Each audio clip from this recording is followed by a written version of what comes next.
बहुत समय पहले की बात है। देवर्षि नारद एक दिन ब्रह्मांड में घूमते घूमते सीधे विष्णु भगवान के धाम पहुंच गए। नारद जी के मन में एक सवाल काफी समय से घूम रहा था। उन्होंने भगवान विष्णु के सामने जाकर पूछा, प्रभु आपके इतने भक्त हैं, पर आपका सबसे बड़ा भक्त कौन है? भगवान विष्णु मुस्कुराए। उन्होंने शांत स्वर में कहा, नारद मेरे तो बहुत से भक्त हैं, तुम किसके बारे में जानना चाहते हो? लेकिन नारद जी मानने वाले कहाँ थे? उन्होंने फिर से जिद की, नहीं प्रभु, मैं जानना चाहता हूँ कि आपका सबसे बड़ा भक्त कौन है। भगवान विष्णु ने 2-3 बार बात टालने की कोशिश की, लेकिन जब नारद जी अपनी जिद पर अड़े रहे, तब विष्णु जी हल्के से मुस्कुराए और बोले, ठीक है नारद, अगर तुम सुनना ही चाहते हो तो सुनो। एक बड़े शहर के पास एक छोटा सा गांव है। वहां एक साधारण किसान रहता है। वही मेरा सबसे बड़ा भक्त है। ये सुनते ही नारद जी सन्न रह गए। उन्हें तो पूरा विश्वास था कि भगवान उनका ही नाम लेंगे। आखिर वे हर समय नारायण नारायण जपते रहते थे। लेकिन भगवान ने किसी अनजान किसान का नाम ले दिया। विष्णु जी मुस्कुराते हुए पूछा, क्या हुआ नारद, क्या सोच रहे हो? नारद जी ने थोड़े दुखी स्वर में कहा, कुछ नहीं प्रभु, बस आपके उस भक्त के बारे में सोच रहा था। अगर आपकी आज्ञा हो तो मैं उससे मिलकर आऊं? भगवान बोले, हाँ नारद, अवश्य जाओ। नारद जी तुरंत पृथ्वी पर उस गांव में पहुंचे। उन्होंने देखा, एक साधारण सा किसान सुबह जल्दी उठता है, खेत में काम करता है, दिन भर मेहनत करता है और रात को थककर सो जाता है। नारद जी छिपकर उसे देखते रहे। लेकिन उन्हें एक अजीब बात दिखाई दी।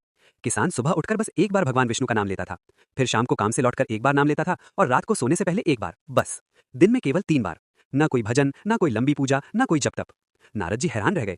वे तुरंत वैकुंठ लौटे और भगवान विष्णु से बोले, प्रभु आपने तो कहा था वो आपका सबसे बड़ा भक्त है, पर वो तो दिन में सिर्फ 3 बार आपका नाम लेता है। न कोई भक्ति, न कोई पूजा। भगवान विष्णु मुस्कुराए। उन्होंने कहा, नारद पहले तुम मेरा एक छोटा सा काम कर दो। विष्णु जी ने एक तेल से भरा हुआ दीपक नारद जी को दिया। फिर बोले, नारद तुम्हें इस दीपक को लेकर पूरी पृथ्वी का चक्कर लगाना है, लेकिन ध्यान रखना, इसमें से एक बूंद भी तेल गिरना नहीं चाहिए। नारद जी बोले, बस इतनी सी बात, ये तो मैं आसानी से कर सकता हूँ। और वे दीपक लेकर चल पड़े। वे चलते गए, पहाड़ पार किए, नदियां पार की, जंगलों से गुजरे, लेकिन पूरे रास्ते उनकी सारी ध्यान दीपक पर ही था, कहीं तेल गिर न जाए। आखिरकार बहुत समय बाद वे वापस भगवान विष्णु के पास पहुंच गए। विष्णु जी ने मुस्कुराकर पूछा, आ गए नारद? नारद जी बोले, हाँ प्रभु, मैंने पूरी पृथ्वी का चक्कर लगा लिया और देखिए एक बूंद भी तेल नहीं गिरा। भगवान ने सिर हिलाया और फिर पूछा, अच्छा नारद, बताओ इस पूरे सफर में तुमने मेरा नाम कितनी बार लिया? नारद जी थोड़े चुप हो गए।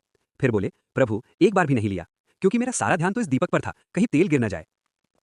भगवान विष्णु मुस्कुराए और बोले, नारद यही तो मैं तुम्हें समझाना चाहता था। उस किसान के पास भी पूरे दिन का काम है, खेत है, परिवार है, जिम्मेदारियां हैं। फिर भी इतने काम के बीच भी वो दिन में 3 बार मुझे याद करता है, और तुम सिर्फ एक काम करते हुए एक बार भी मेरा नाम नहीं ले पाए। ये सुनते ही नारद जी का घमंड टूट गया। उन्होंने सिर झुकाकर कहा, प्रभु अब मैं समझ गया। सच्ची भक्ति सिर्फ जप और पूजा में नहीं, बल्कि दिल की सच्चाई में होती है। और तभी से नारद जी पहले से भी ज्यादा विनम्र होकर नारायण नारायण जपते हुए पूरे ब्रह्मांड में घूमने लगे।